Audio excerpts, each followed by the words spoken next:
Ada ibu-ibu 7 tahun menikah tidak ada anaknya. 7 tahun. Tiba-tiba di tahun ke-8 dia pergi periksa ahli kandungan. Cek.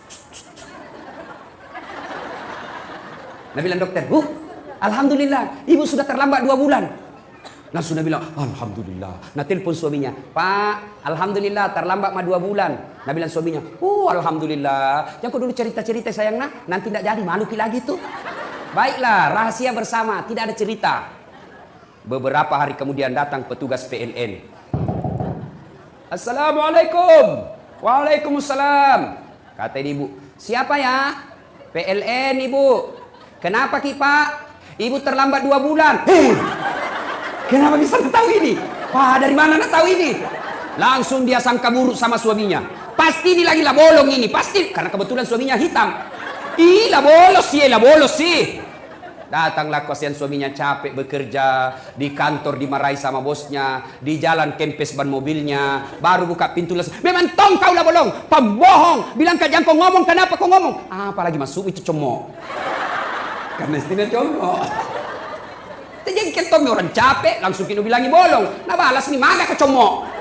Baru orang datang capek-capek mengamuk-ngamuk. Kenapa itu PLN bisa tahu saya terlambat 2 bulan? Pasti kau yang cerita. Nah kita aja berdua. Nah nih, kenapa bisa tahu PLN? Bukan saya kasih tahu. Marah di suaminya di kantor PLN. Hei, kenapa kau bisa tahu istriku terlambat 2 bulan? Nah bilang ini ada catatannya Pak.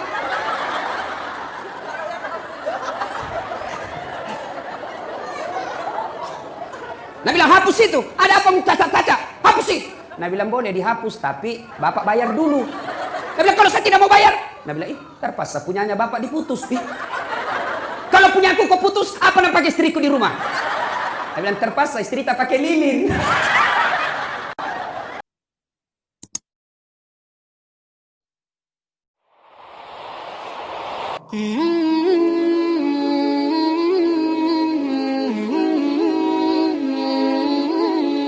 Saya mau cerita.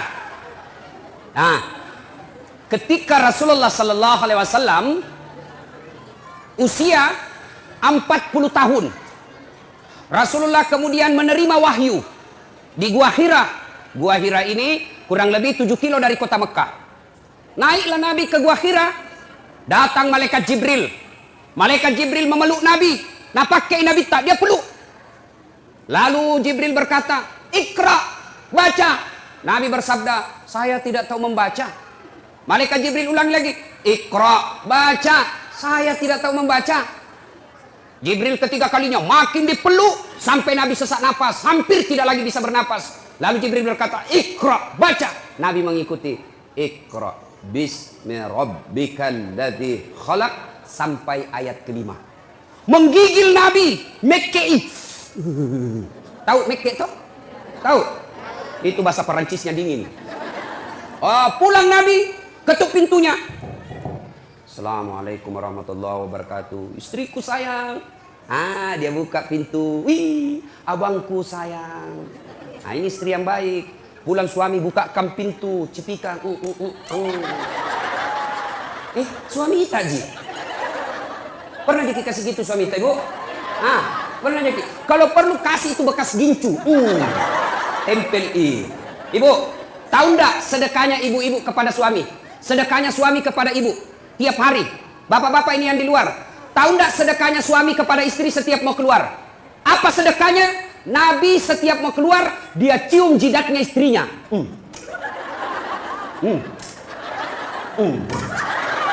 Dicium.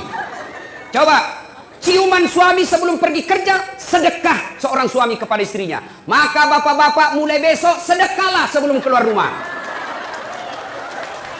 Kalau nak lupa suami tak ibu, kalau nak lupa suami tak kasih ingat, Pak, sedekah. Sini kau aku sudah kau. Tapi ibu juga harus cantik. Mau disedekahi baru banyak osing. Mau disedekahi bau kalepanya. Kariwil rambutna. Kuning gigina. Nabi bilang suami tak, jauh-jauh kau deh. Ya. Datang Nabi Khadijah. Lalu Nabi berkata, wahai istriku, dingin aku dong, menggigil kak, selimuti saya. Masya Allah. Bu, Ali bu, kutanya ki dulu, Ini misalnya toh 3 hari 3 malam tidak ada suamita, ditelepon tidak aktif HP-nya, dicari tidak tahu kemana, tiba-tiba datang menggigil. Ibu selimuti kak, kira-kira kita selimuti bu? Oh ibu, kita selimuti? Tidak, paling selimuti kak. Langsung, dari mana kok?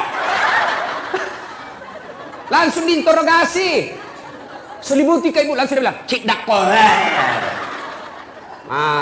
Itu Khadijah, suaminya 3 hari 3 malam keluar, pulang kedinginan. Wahai istriku, selimuti saya. Khadijah menjawab, sami'na wa ata'na. Saya dengar dan saya taati. Maka hikmah pengajian pertama ibu, pulang ki pengajian ini, apapun nak perintahkan ki suamita, selama tidak bertentangan agama, wajib ibu ikuti. Saya ulang, apapun nak perintahkan ki suamita, selama tidak bertentangan dengan agama, ibu wajib mengikutinya. Dosa kalau tidak ikut. Tahu? Bu, pakai kok jilbab. Siap. Jangan yang samping-samping. Siap. Jangan yang pendek-pendek. Siap. Kalau ibu tidak lakukan, bukan cuma dosa kepada Allah, tapi juga dosa kepada suaminya. Nabilan suamita. Nabilan suamita. Ibu, jangan kau terlalu tebal gencummu. Jangan kau cukur alismu. Jangan terlalu banyak make upmu. Saya tidak suka. Tapi ibu tetap lakukan. Maka ibu sepanjang jalan laknat Allah buat ibu. Ngerti? Ini sekarang ibu-ibu banyak nalawan suaminya. Jelas? Kecuali, dengar, kecuali suamita na perintah ke yang bertentangan agama. Contoh, bu, dan saya mau pakai jilbab deh. Jelek kau kuliah kalau pakai jilbab kok. Sudah Mi, buka itu jilbabmu supaya kelihatan itu rambutmu yang berombak-ombak. Supaya kelihatan itu lehermu yang telu. Supaya kelihatan itu seksi badanmu. Maka suami seperti ini tidak wajib ditaati. Ya? Ibu, apa? Sudah Mila. Tapi kau dulu belikan anu domeng. Mau kak berjudi. Maka perintah seperti ini tidak wajib diikuti. Tapi selama perintah itu menaati perintah Allah, tidak bertentangan dengan perintah Allah dan Rasulnya, maka ibu berdosa ketika tidak mengikutinya. Contoh Nabi dan suamita, jangan pernah keluar rumah, tidak boleh kau keluar rumah sebelum saya pulang dari kerja. Maka kalau ibu keluar, haram langkah-langkah kaki ibu. Masya Allah. Nah, ibu-ibu jangan pernah keluar rumah tanpa izin suami. Dengar cerita. Halo ibu. Oh ibu. Bu. Sudah mi periksa itu dosta. Itu mesin dos-dos kuenya. Nah, lihat terus. Paceto. Bu. Ada orang sakaratil maut ibunya. Malasa indokna. Sakit ibunya. Maka datanglah tetangganya memanggil anaknya. Bu, sakit imam mata. Pergi ke besui. Apa kata ibu ini? Minta maaf kak, kasihan. Mau sekali kak pergi besui. Tapi suamiku lagi keluar. Dia pesan saya, jangan tinggalkan rumah sebelum saya pulang. Tidak datang. Sakaratil maut ibunya. Datang lagi tetangganya. Ibu, datang ke lihat mama tak kasihan. Sakaratil maut bi. Ini yang terakhir kalinya ibu lihat. Apa kata anaknya? Maafkan saya kasihan. Belum datang suamiku. Saya mau sekali ke sana tapi suamiku belum pulang. Saya dilarang keluar oleh suamiku. Meninggal ibunya, datang lagi tetangganya. Ibu, meninggal mama tak kasihan. Pergi lihat yang terakhir kalinya. Tolong pergi lihat sebelum dimakamkan. Apa kata ini istri? Maafkan saya mau sekali ke sana tapi suamiku belum pulang dari medan perang dan saya dilarang keluar sebelum dia pulang. Dimakamkan. Selesai dimakamkan, tidak datang. Mulai sakit, sakaratil maut, sampai dimakamkan tidak datang. Marah ini tetangganya, dia pergi lapor kepada Nabi. Dia pergi lapor sama Nabi. Ya Rasulullah, tetanggaku tega betul. Mulai sakit, sakaratil maut, sampai dimakamkan ibunya. Saya datang panggil, besuk ibunya. Dia tidak datang ya Rasul. Nabi lalu berkata, baik. Kenapa bisa itu anak begitu? Kenapa bisa dia tidak datang? Lalu ini berkata, dia tidak datang karena dilarang suaminya keluar. Katanya suaminya pergi medan perang. Lalu dipesan sama suaminya, jangan pernah keluar rumah sebelum saya pulang. Maka itu ibu tidak datang. Apakah Nabi marah? Apakah Nabi marah? Tidak. Nabi lalu bersabda, diampuni seluruh dosa ibu yang meninggal karena punya anak yang taat sama perintah suaminya. Masih ada ibu-ibu begini sekarang? Woi. Ah, masih ada. Oh, kasihan. Baru 10 menit pergi suaminya, nah telepon temannya, datang mago. Cepat kok, tidak ada nih suamiku. Maka ibu-ibu saya heran. Di mana-mana masjid ramai majelis taklim. Di mana-mana ramai majelis-majelis taklim. Bahkan setiap masjid ada majelis taklimnya. Tapi anehnya, kenapa ibu-ibu sekarang banyak yang tidak tahu taat sama suaminya? Demi Allah ibu, demi Allah, biar ibu salat tiap hari, bahkan sampai hitam jidatnya, puasa Senin Kamis, ngaji, tadarus, tahajud tiap malam, tapi tidak taat sama suaminya, mendurhakai suaminya, dia kurang ngajar sama suaminya. Demi Allah, jangankan masuk surga, baunya surga diharamkan bagi ibu seperti ini. Kenapa bisa Ustaz? Kenapa bisa begitu? Tahu ibu harus tahu. Kenapa? Karena kami suami yang tanggung ibu nanti di akhirat. Ketika ibu melanggar, ketika ibu bikin dosa, kami suami yang tanggung dosanya ibu sebagai kepala rumah tangga. Beda ibu-ibu.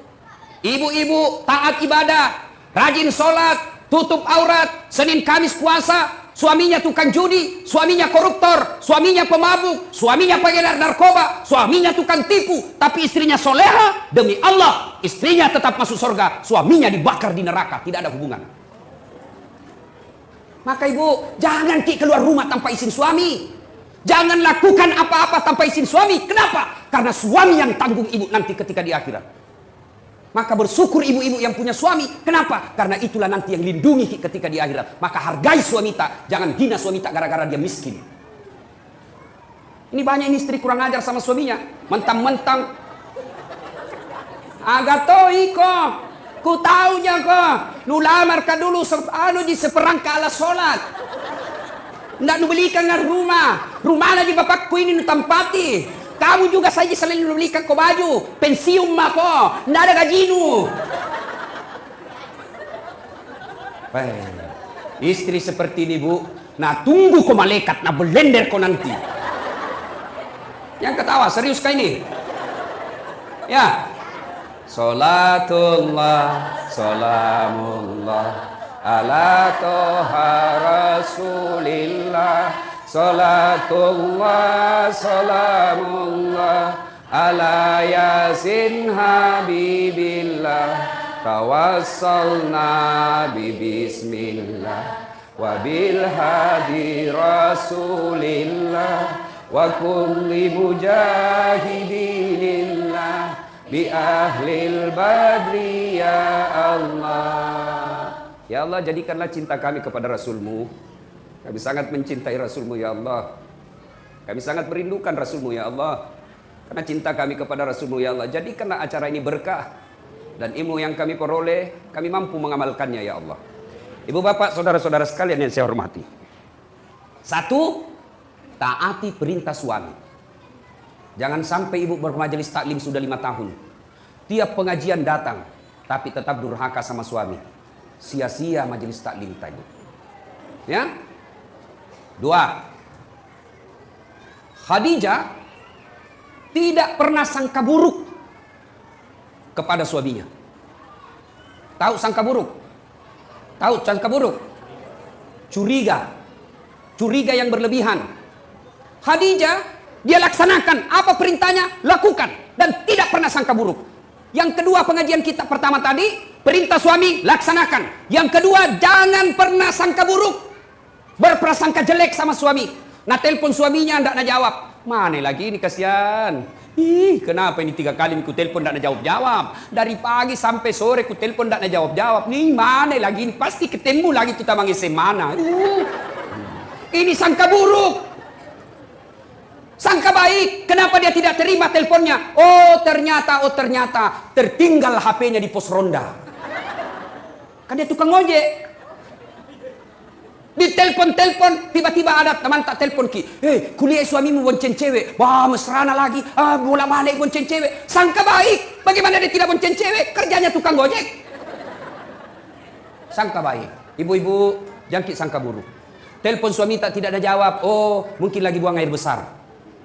Masa mau terima telepon? Sedikit lagi. Kan tidak bagus. Sangka baik. Nah, masyarakat Telepon Bu Camat tidak dijawab, sangka baik. Oh, barangkali Bu Camat lagi menghadap sama Pak Wakil. Nggak enak kan terima telepon, iya Bu, ada Pak Wakil di depan. Kalau saya boleh, tunggu dulu HP itu, kok nggak hargai saya. Ditelepon Pak Wakil tidak dijawab, sangka baik. Oh, mungkin lagi rapat dengan anggota DPR. Jangan langsung bilang, dede sekalian sudah dipilih, nah lupa Maki. Sangka baik. Ada lagi Ibu Ani datang ke sini, sangka baik. Itu Jina datang itu karena mau dipilih, sangka baik. Sangka baik, jangan pernah sangka buruk. Jelas. Tidak ada itu baiknya sangka buruk.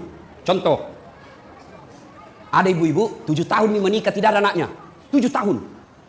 Tiba-tiba di tahun ke-8 dia pergi periksa ahli kandungan. Cek. Nah bilang dokter, Bu, alhamdulillah ibu sudah terlambat 2 bulan. Langsung dia bilang, alhamdulillah. Nah telepon suaminya, Pak, alhamdulillah terlambat 2 bulan. Nah bilang suaminya, alhamdulillah. Jangan kau dulu cerita-cerita sayang nah, nanti tidak jadi malu lagi tuh. Baiklah, rahasia bersama, tidak ada cerita. Beberapa hari kemudian datang petugas PLN. Assalamualaikum. Waalaikumsalam. Kata ibu, siapa ya? PLN Ibu. Kenapa Ki Pak? Ibu terlambat 2 bulan. Kenapa bisa tahu ini? Wah, dari mana nak tahu ini? Langsung dia sangka buruk sama suaminya. Pasti ini lagi lah bolong ini, pasti karena kebetulan suaminya hitam. Lah bolos sih. Datanglah kasihan suaminya capek bekerja, di kantor dimarahi sama bosnya, di jalan kempes ban mobilnya, baru buka pintu langsung. Memang tong kau lah bolong, pembohong. Bilang jangan kau ngomong, kenapa kau ngomong? Apalagi masuk itu cemok. Karena istimewa cemok. Jengkel Tommy orang capek, langsung kita bilangi bolong. Nah balas nih maga kecomok. Baru orang datang capek-capek mengamuk-ngamuk. Kenapa itu PLN bisa tahu saya terlambat 2 bulan? Pasti kau yang cerita. Nah kita aja berdua. Nah nih, kenapa bisa tahu PLN? Bukan saya kasih tahu. Marah ini suaminya di kantor PLN. Hei, kenapa kau bisa tahu istriku terlambat 2 bulan? Nah bilang ini ada catatannya Pak.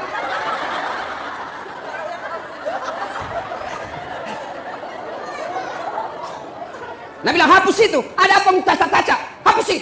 Nah bilang boleh dihapus tapi bapak bayar dulu. Nah bilang kalau saya tidak mau bayar. Nah bilang terpaksa punyanya bapak diputus. Kalau punya aku kau putus, apa nak pakai istriku di rumah? Nah bilang terpaksa istri tak pakai lilin. Coba. Inilah akibat bersangka buruk. Ya. Berapa banyak rumah tangga berantakan yang akhirnya terjadi perceraian, yang akhirnya jadi perpisahan yang tidak nyaman. Anak jadi korban. Mau ke bapaknya sudah punya istri. Mau ke mamanya punya suami. Lalu akhirnya anaknya jadi korban dunia akhirat. Siapa yang bertanggung jawab? 2 orang tua ini ketika anaknya nanti masuk neraka. Gara-gara apa sebabnya? Sangka buruk. Sangka baik. Ibu-ibu, tidak ada itu enaknya sangka buruk. Sangka baiklah. Ada caleg, sudah bikin pengajian. Sudah pasang baleho. Sudah datang silaturahmi. Bagi-bagi jilbab. Ternyata tidak terpilih, sangka baik. Oh, bukan itu yang terbaik buat saya. Saya dulu 2013 ikut Pilwali di Makassar. Dibetak Ustaz? Tidak. Siapa bilang dibetak Kak? Cuma yang menang lebih banyak suaranya. Belum tentu dia lebih jago dari saya. Nah, alhamdulillah, saya ambil hikmah. Oh, ini hikmahnya saya tidak jadi wakil wali kota. Saya jadi Ustadz. Sekarang karena saya jadi Ustadz, keliling dunia ceramah.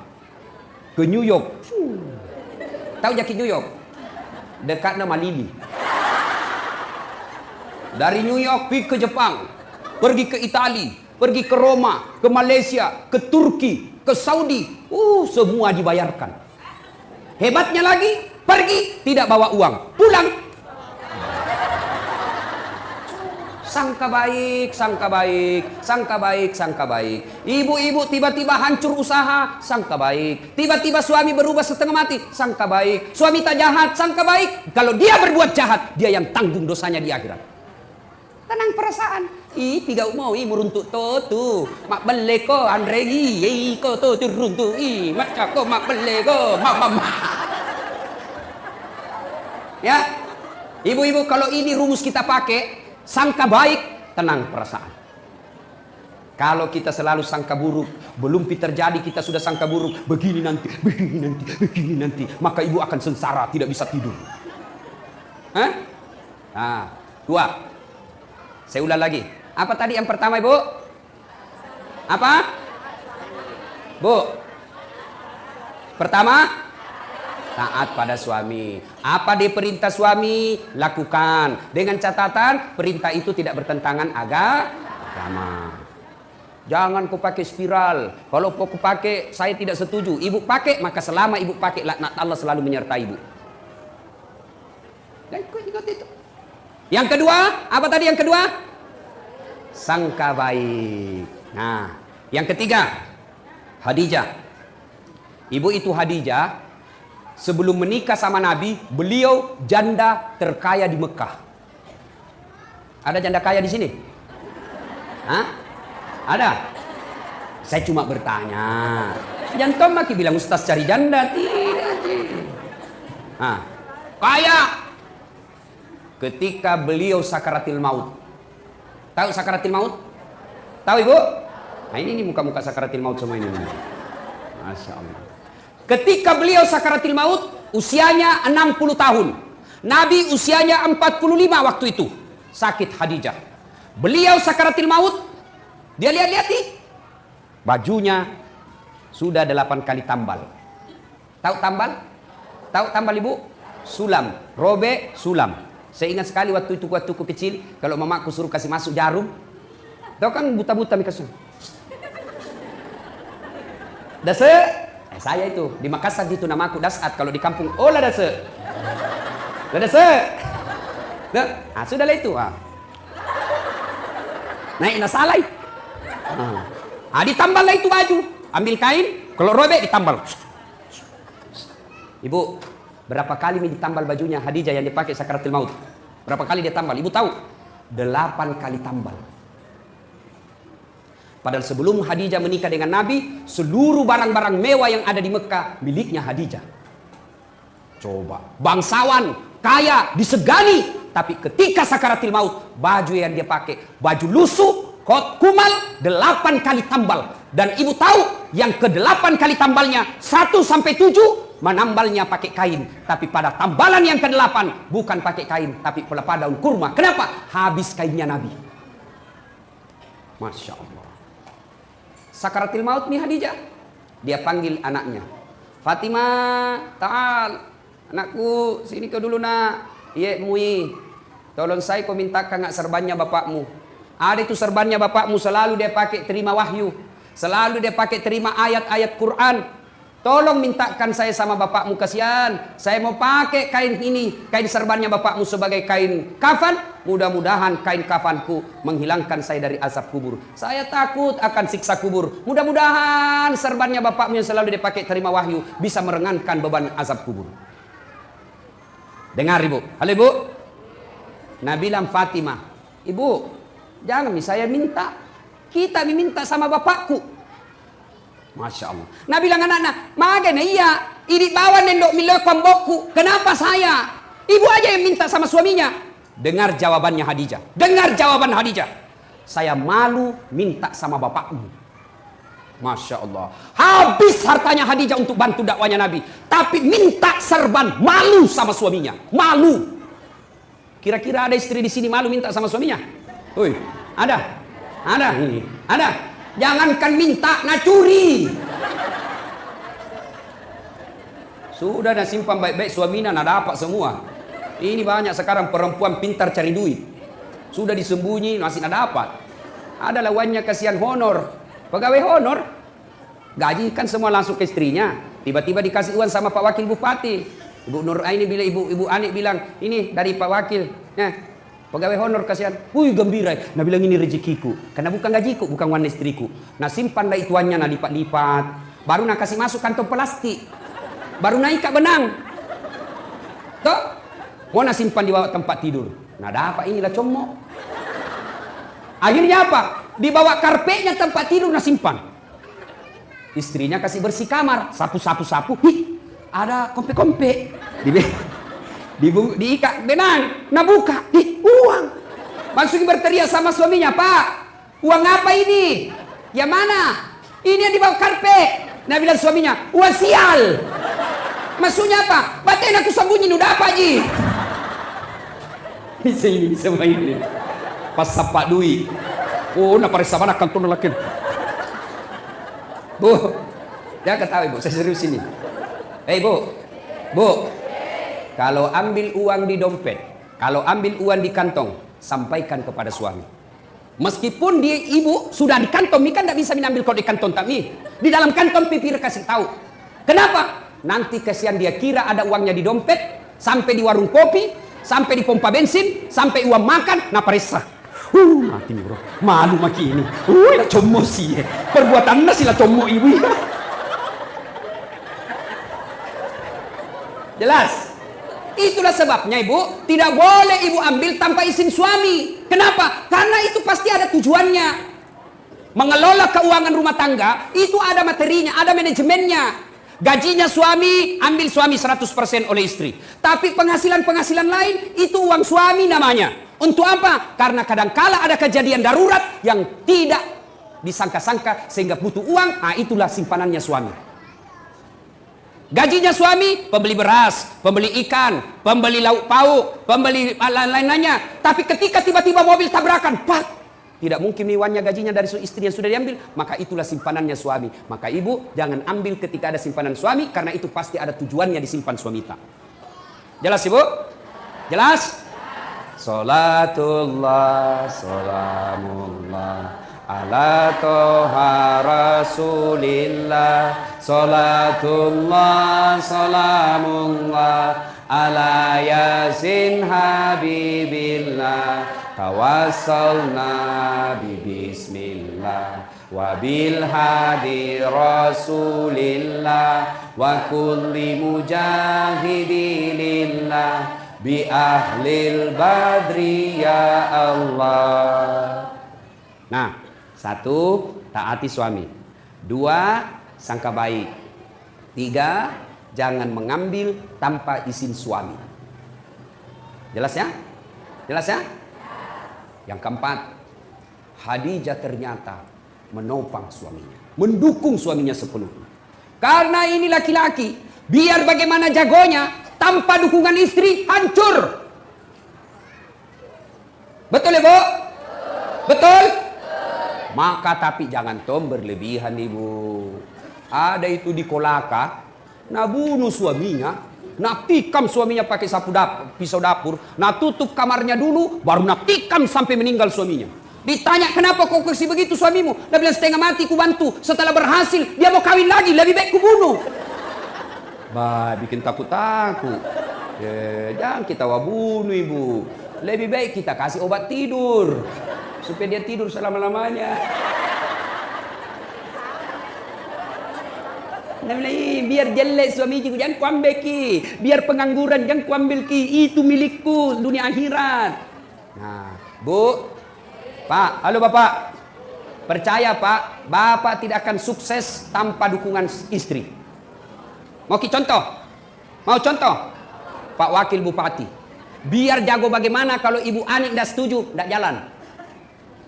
Maksudnya apa? Mau pergi sosialisasi. Tiba-tiba Ibu Ani bilang, Pak, urus dulu anak lu. Apa? Tidak bisa begitu? Sama saya. Biar jago bagaimana kalau tidak dibantu istri, tidak mungkin. Kenapa? Saya mau bikin konsep untuk ceramah besok. Tiba-tiba, Ustaz, anakmu mangisi, ambeki. Tidak bisa makin lagi konsentrasi. Mau pergi dan bilang, anakmu, ganti popoknya. Maka kita laki-laki bisa sukses. Karena bilang apa? Pergi maki sayang.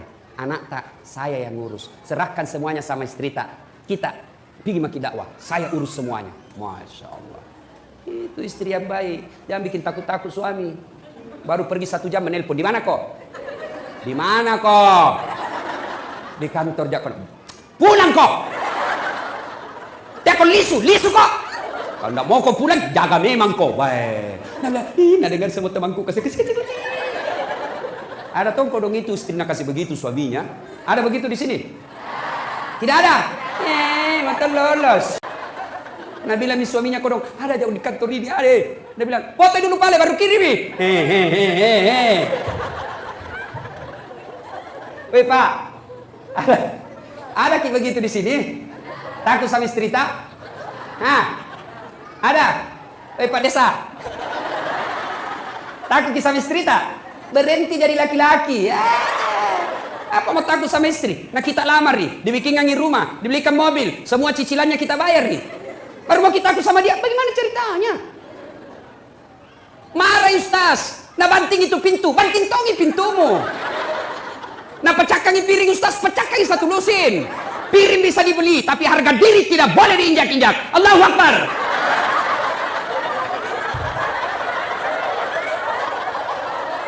Ya Pak, setuju? Nah bilang mak jalo aja Ustaz, mak jalo nah pecahkan televisi, pecahkan televisi supaya berhenti menonton. Televisi bisa dibeli, tapi harga diri sebagai laki-laki jangan kau injak-injak. Baik. Allahu Akbar. Nah bilang orang, jadi Ustaz tidak takut sama istri, aku bilang, apa aku takut sama istriku? Cuma istriku lebih berani dari saya. Jelas, Bu? Yang ke-5. Dengar. Hah? Datanglah. Nabi mintakan sama suami, sama bapakmu, kasihan malu kak minta. Didengar sama Nabi. Dengar sama Nabi. Nabi datangi Khadijah, menetes air matanya Nabi. Wahai Ummul Mukminin, ibunya orang Islam, habis hartamu untuk bantu saya dakwah. Capuk mana waram-parammu? Semua hartamu habis untuk bantu dakwah Islam. Hanya ini keserban yang kau minta. Serban saja kau minta, itu pun kau malu minta kepadaku. Subhanallah, wahai istriku yang tersayang. Begitu sayangnya Nabi kepada Khadijah. Sudah wafat Khadijah, Nabi tidur bersama Aisyah. Khadijah sudah wafat, Nabi tidur bersama Aisyah, istrinya yang muda, perawan, cantik. Lalu Nabi bersabda, ku ingat nak dong Khadijah, seperti kalau ada di rumah langkah-langkah kakinya. Cemburu Aisyah. Dan Nabi bilang, saya nu temani tidur, Khadijah nu pikir. Kan enak Bu, lain dipikir, lain dirasa. Iya toh? Kan gak enak Ibu dikasih begitu. Aisyah keberatan. Ya Rasulullah, apa sih kelebihannya Khadijah? Saya kau temani tapi Khadijah kau pikir. Apa kelebihan Khadijah dari saya? Khadijah kau nikahi sudah 2 kali janda. Khadijah lebih tua 15 tahun dari saya. Dari kamu ya Rasul. Saya kau nikahi dalam keadaan perawan. Saya masih gadis, lebih muda lagi. Kenapa kau lebih-lebihkan Khadijah? Lalu Nabi bersabda, wahai Khumairah, yang kemerah-merahan pipinya, kau tidak bisa bandingkan dirimu dengan Khadijah. Tidak ada orang yang sangat mencintaiku kecuali Khadijah. Tidak ada orang yang berkorban hartanya, habis hartanya untuk dakwah, kecuali seperti Khadijah kepada saya. Lalu datanglah Nabi. Khadijah, ini keserban yang kuminta. Iya ya Rasul, saya takut dengan azab neraka, asap kubur. Tiba-tiba muncul Jibril. Mulai misalnya cerita ibu-ibu, kotak-kotak namanya saya angka-angka. Nah, Khadijah berkata, saya takut ya Rasul. Nah, muncul Jibril. Muncul Jibril. Ibu itu kalau datang Jibril, seperti iklan ada di televisi. Wanitiro. Ya toh? Muncul Jibril. Lalu Jibril berkata, ya Muhammad, sampaikan kepada Khadijah, ada salam dari Allah untuk Khadijah. Masya Allah. Allah yang titip salam kepada Khadijah. Ibu-ibu, kalau tiba-tiba datang ajudannya Pak Wakil Bupati, bilang sama kita, Ibu, salamnya Pak Iwan. Pak Iwan siapa? Ya Wakil Bupati. Senang gitu langsung. Masa masih nengah kayak itu Bapak? Coba. Senang kan? Saya saja dapat ucapan selamat hari raya dari Wakil Presiden Republik Indonesia kepada yang terhormat Dasat Latif di Makassar. Istana Wakil Presiden Republik Indonesia dengan ini mengucapkan selamat hari raya Idul Fitri. Mohon maaf lahir dan batin. Taqabbalallahu minna wa minkum. Taqabbal ya karim. Tertanda Wakil Presiden Republik Indonesia Muhammad Yusuf Kalla. Itu kartu ucapannya Bu. Saya bawa pulang di kampungku. Baru ku kasih lihat sama sepupuku di kampung. Hei, capokmu. Kowe sepupumu ini. Coba. Kita sudah bangga. Gimana kalau Allah yang titip salam? Ya Muhammad, ada salam dari Allah. Maselengi puange lori benemu Siti Khadijah. Masya Allah. Lalu Jibril lagi berkata, ya Muhammad, sampaikan kepada Khadijah, Allah sudah menyediakan istana dalam sorga buat Khadijah. Istana dalam sorga untuk Khadijah yang terbuat dari mutiara. Sorga ada lagi istananya. Masuk dalam sorga saja sudah luar biasa. Ini sudah dalam sorga dibuatkan istana khusus untuk Khadijah yang terbuat dari mutiara. Tidak terbuat dari emas, tidak terbuat dari jamrud, tidak terbuat dari berlian, terbuat dari mutiara. Kenapa mutiara? Karena Khadijah punya sifat seperti mutiara. Tahu sifat mutiara Ibu? Tahu mutiara Ibu? Tahu mutiara? Itu mutiara hidup di dasar laut. Apa yang masuk dalam perutnya? Perut mutiara itu kan daging lembut. Apa yang masuk ke dalam perutnya? Kerikil-kerikil, pasir-pasir masuk ke dalam perutnya. Bayangkan kalau pasir ketemu kulit-kulit mutiara, lalu dia bungkus, dia tutup cangkangnya, dia olah itu pasir yang sakit, yang padis, yang mengerikan, tapi mutiara dia tutup rapat-rapat cangkangnya. Beberapa saat kemudian keluar yang pasir dan kerikil tadi menjadi mutiara, perhiasan yang semua orang menginginkannya. Apa artinya? Khadijah setiap ada masalahnya, setiap ada masalah rumah tangganya, masalah dalam hidupnya, tidak pernah dia ceritakan. Dia tutup rapat-rapat cangkangnya. Dia tidak pernah cerita ke orang lain, tapi dia cerita hanya kepada Allah Subhanahu wa taala. Maka pengajian kita yang kelima adalah, Bu, ada masalah, jangan cerita ke tetangga, jangan cerita ke keluarga, lebih baik cerita kepada Allah. Bagaimana caranya? Tunaikan sholat, tingkatkan kesabaran. Sayang seribu sayang, ibu-ibu sekarang ada masalahnya pergi tetangga. Suamiku itu deh jeleknya, pelit, maseke, sudah kalau tidur ngorok, ini makin tua makin bau kali paknya. Enggak aku tahu itu suami. Masa suami tak kasih jelek-jelek begitu sama tetangga? Coba, itu suamiku pelit sekali, nak pegang uangnya, nak kasih sama sekali. Kalau datang tidak pernah tahu senyum-senyum. Masa rahasia rumah tangga kita ceritakan? Maka istri seperti ini tidak akan mendapat kasih sayang dari Allah Subhanahu wa taala. Jangan heran kalau ibu selalu cerita kejelekan orang, ibu cerita kejelekan rumah tangga, dia umbar semua aib rumah tangga, maka hidupnya, hatinya tidak akan pernah dapat ketentraman. Kenapa? Karena Allah jauh menjauhkan dia dari rahmatnya. Kau suka cerita kejelekan-kejelekan rumah tanggamu, maka Allah tidak akan senang kepada kamu. Allah tidak senang kepadamu, maka jangan heran hidupmu tidak bisa tenang hatinya. Jelas? Maka kalau ada masalah tak ibu, ambil wudhu, ambil sajadah, ambil kudung, ngadu kepada Allah dalam solat, namanya solat hajat. Minta maki kepada Allah. Ya Allah, saya tidak sangka suamiku begini. Saya tidak senang suamiku begini ya Allah. Tapi inilah jodohku ya Allah. Engkau yang menentukan jodohku. Saya tidak senang laki-laki seperti ini. Tapi Engkau berikan saya seperti ini. Maka berikan saya kesabaran ya Allah. Kuatkan hatiku. Tingkatkan kesabaranku ya Allah. Agar ini bisa kulalui secepatnya. Ini tidak. Ada masalahnya ambil Facebook. Update status. Tidak kusangka kau begitu. Andai ku tahu kau begitu. Saya tidak terima lamaranmu. Pret. Ini banyak begini. Apalagi, coba ku tahu begini tidak mau kawin sama kau. Apalagi tidak mau naduami anakmu. Jelas? Ibu-ibu, ada di sini rumah tangga tidak ada masalahnya? Ada? Ada? Tidak ada orang tidak ada masalahnya. Cicilan belum lunas, anak tidak dapat kerja, suami makin kajili-jili, motongi cantik istri, motongi mulus muka, penuh dengan masalah. Maka masalah itu bukan masalah. Masalah kita adalah bagaimana mengatasi masalah. Mengatasi masalah tanpa masalah. Weh, ini warna pegadaian ibu-ibu ini. Bu, ada masalah tak ngaduki kepada Allah. Dalam cara apa Ustaz? Tingkatkan kesabaran, tunaikan sholat dengan sebaik-baiknya, perbaiki 5 waktu, tambah sholat-sholat sunnah, terutama sholat hajat di malam hari. Allah janji, ud'uni astajib lakum. Minta kau kepadaku, pasti saya kabulkan. Itu janji Allah.